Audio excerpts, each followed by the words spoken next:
why weren't James and Lily their own secret keepers? Hey brother! Y'all, last week we handed you guys a sharpened stick in the form of the following statement. There are not plot holes, simply opportunities for theories. And you guys took this one and ran and immediately spearheaded one of the questions from the Harry Potter saga. If Bill can be secret keeper for Shell Cottage, why couldn't James Potter be secret keeper for his own house? And just like the great late Vernon Dursley once said to Harry Jonathan Potter, right you are, Harry. It's just a better middle name, right? We agree. You get it. But instead of it being Harry who's right, it is Roseleague334. That is an excellent question, and we intend to get to the bottom of it, because it is an age-old question with layers upon layers. I mean, the whole situation surrounding the Potter's protection is rife with holes, leading you to wonder whether Voldemort's eventually attack was, just simply foretold. Which, to be fair, it was via, like the prophecy. The one with the power to vanquish the Dark Lord approaches. Oh. Yeah. The one with the power to vanquish the Dark Lord approaches. Better. It's as the 7th month dies.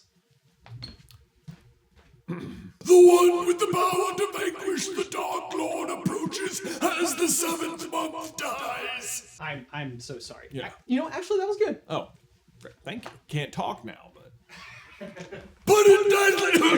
But in Deathly Hallows, we get really our best glimpse into what life was actually like at Godric's Hollow in the months leading up to Voldemort's attack, thanks to Lily's letter to Sirius. In the letter, she talks about Harry having a birthday party, thanking Sirius for the toy broomstick, Peter's visit, but it also says Bathilda stops in nearly every day, and she wishes that Sirius would make a visit because James is tired of being cooped up inside. This letter seems to break all the walls we perceive surrounding the defenses of the home. Like, yes, sure, Peter can enter, he's the secret keeper, but Bathilda, we know she's a nearby neighbor, but she's not exactly an Order member. If anything, she's directly related to the last greatest dark wizard, Grindelwald. But in any case, the letter specifically says, "We were so sorry you couldn't come, but the Order's got to come first, and Harry's not old enough to know it's his birthday anyway." Which makes it sound like Sirius's lack of attendance doesn't seem like it's for a lack of ability, but just because the Order must come first. And as Roseleague points out,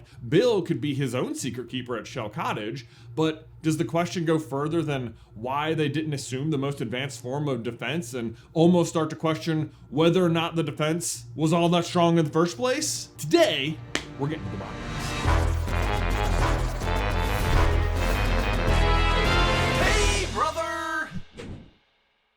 Okay, here's the line that is the real spanner in the works. "How are they protected?" asked Harry. "The Dailiest Charm! Dad's secret keeper, and we've done it on this cottage too!" He said calmly. You couldn't tell that was me doing General Hux doing Bill because they're played by the same. You probably couldn't tell. It wasn't that good.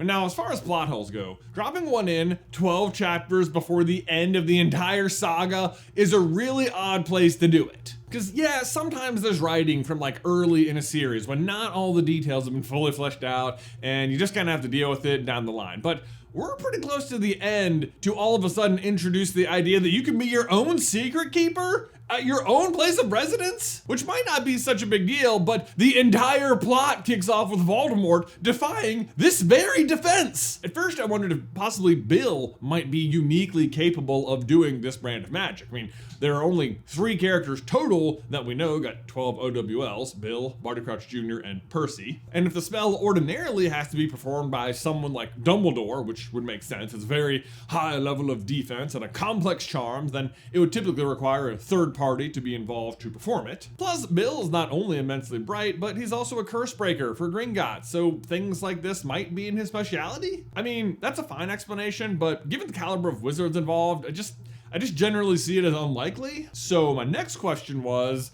what if there were logistical risks involved with James or Lily being their own secret keepers? I mean, there is, after all, a prophecy in play, which never explicitly references or predicts their deaths, but does state that Voldemort will mark someone as his equal. The Dark Lord will mark him.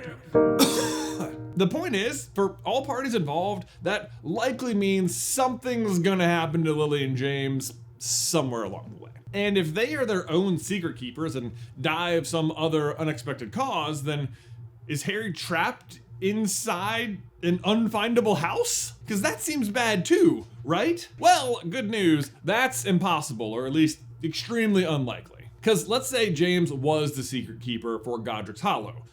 Lily is living there too, which means at his death, she'd become secret keeper and could reveal the location to someone else. So the scenario where Harry is trapped inside would require Lily and James to be fully protected and die at the exact same time. And even then, Harry himself would just become the secret keeper. Yes, even as a baby. But then you would have just like the very silly scene where baby Harry just emerges from seemingly nowhere as he somehow manages to exit the home. But then really the only person trying to kill them at all, the only reason they would die is Voldemort. And so if they both die, it's still probably from him, and Harry is still going to get marked in the same way. And then it doesn't matter because apparently the backfiring curse when he tries to kill Harry is enough to destroy the Fidelius charm anyway. So even if baby Harry became the secret keeper but couldn't tell anyone due to and because of being a baby, the charm would be gone anyway, and he'd be perfectly findable. Because, as a reminder, that's already exactly what happens. Y'all, but right there we need to take a brief pause to give a huge thank you to today's sponsor, BetterHelp. Now, y'all may know that one of my favorite pastimes is crushing the trails with my buddies out on their mountain bikes, you know, like full send. But it's not only a great way to get immersed in nature and get some exercise, but we also talk about life a lot. And while I would describe it as therapeutic, you know, my friends just acknowledging my own plights with, wow, that sucks, you know, I don't think is exactly therapy. Mike, I'm sorry, you guys know him as Hot Mike. Hot Mike! When you're looking for help about, you know, relationships, anxiety, depression, or other clinical issues, your friends might not have all the right answers. Instead, get guidance from a licensed therapist online with BetterHelp. We're really big on mental health around these parts, and for good reason. What I found in my own experience is that not unpacking your emotions is kind of like not unpacking your car when you get home from a trip. Like, sure, it was filled to the brim and you can probably lob a few more things in there, but eventually it starts getting, you know, tight and uncomfortable, and it's like, why are there so many goldfish drums in here? Mike? Wow, this analogy got realer than I expected. Point is, we all deal with a lot. So if you're thinking about trying or have ever thought about it, just like consider BetterHelp, because they are the largest online therapy provider in the world, and they can provide access to mental health professionals with a diverse variety of expertise. So find the one with BetterHelp. And our viewers get 10% off their first month at betterhelp.com/super. That's betterhelp.com/super. Link is in the description down below. With all the goldfish drums, probably. You know how it is. I mean, they're there forever. What are you gonna do about it? That's, you know, you can talk about it in therapy, and that'll make you feel better about it, and then you can go vacuum them up, and you probably won't get them all, but like, you'll feel better. You know what? It won't be like this mental, I'm gonna go. So from here, now I have to enter the minds of the people involved, because we, the fandom, tend to look at the Fidelius charm as remarkably powerful, and Peter taking the Potter's trust and betraying them is the worst. And let me be clear. Now let me be clear. Let me be clear.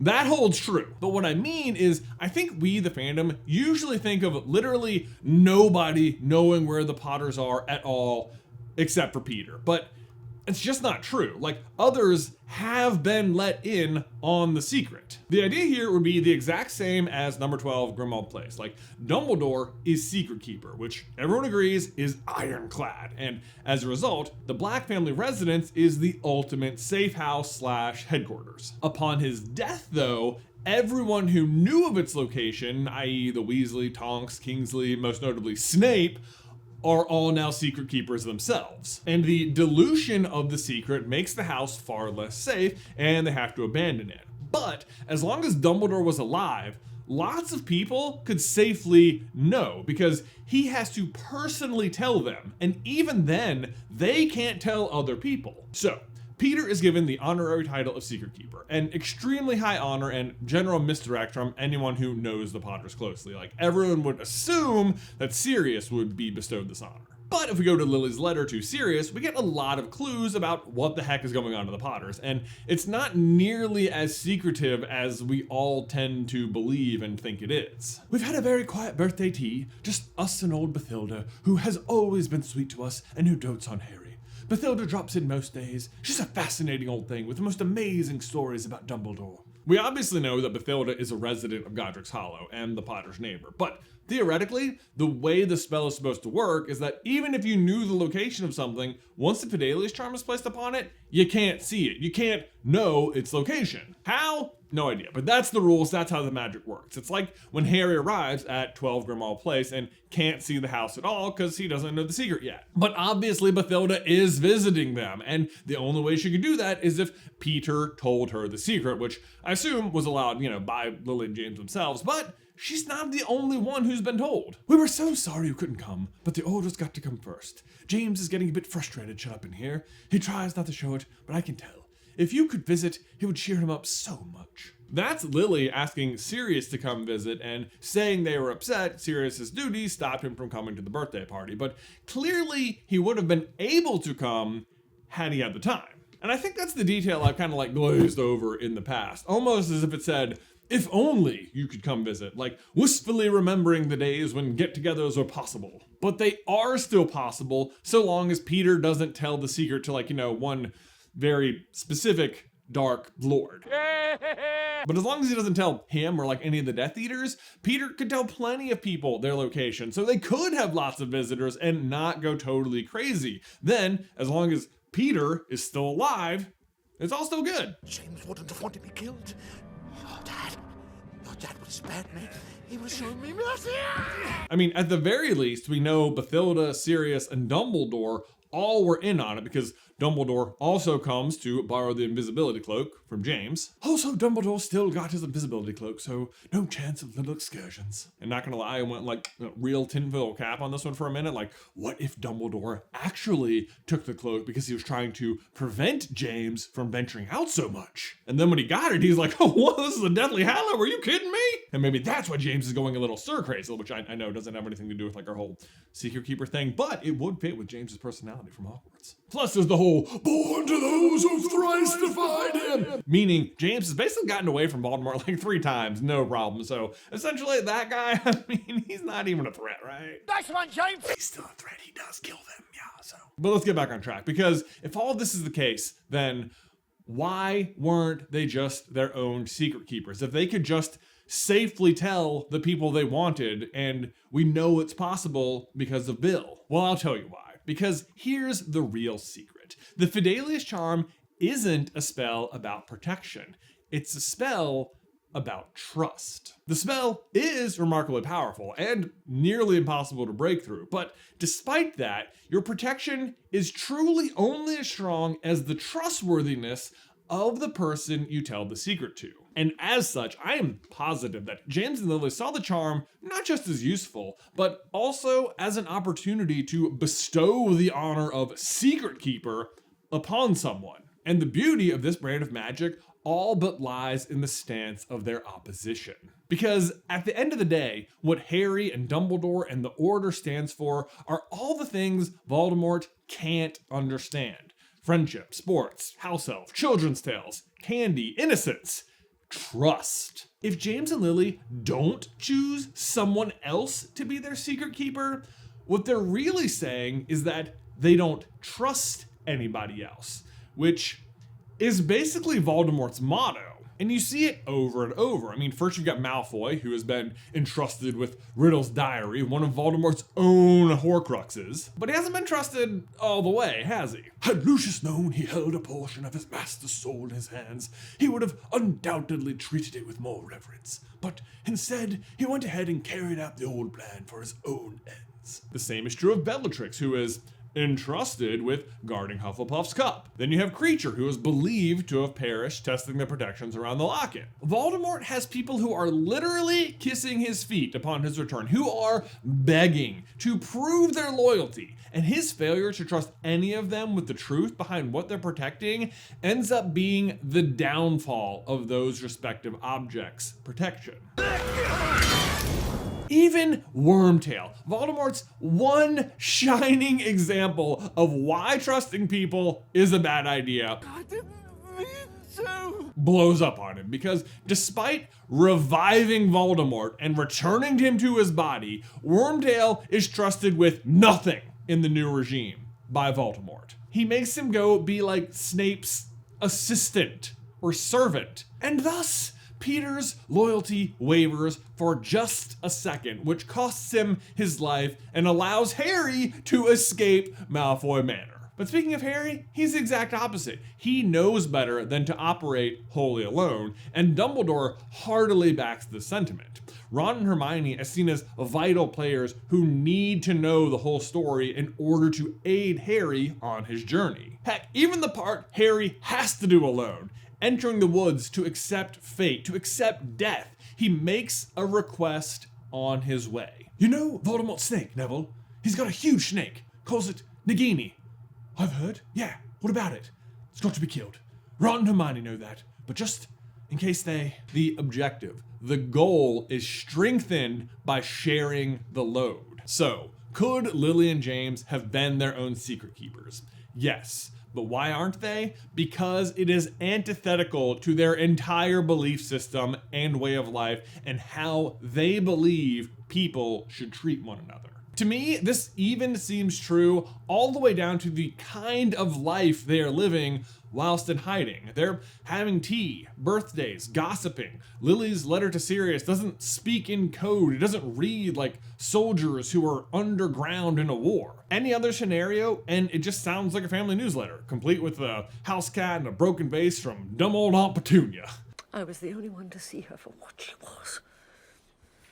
A freak. The idea is they are living the life they are all aiming to preserve. A life with festivity and joy. To sacrifice that is to lose the war. And the same is true if you can't trust the people you love. Boom! Guys, thanks so much for watching today's video. Don't forget to leave a like on it if you haven't already, and subscribe so you don't miss any future Harry Potter action from us. If you want to see the Thestral problem solved, why Harry can see the Thestrals when he does, and why it makes sense, you can check out this video right here. But otherwise, until next week, Ben, I will see you in another life, brother. Woo! Trying to get my kids to do like a booming announcer voice yesterday, and I don't think they got it. They just go, I'd be like, do like a big booming voice, and then be like, ah! Like, no, don't scream. Anyway.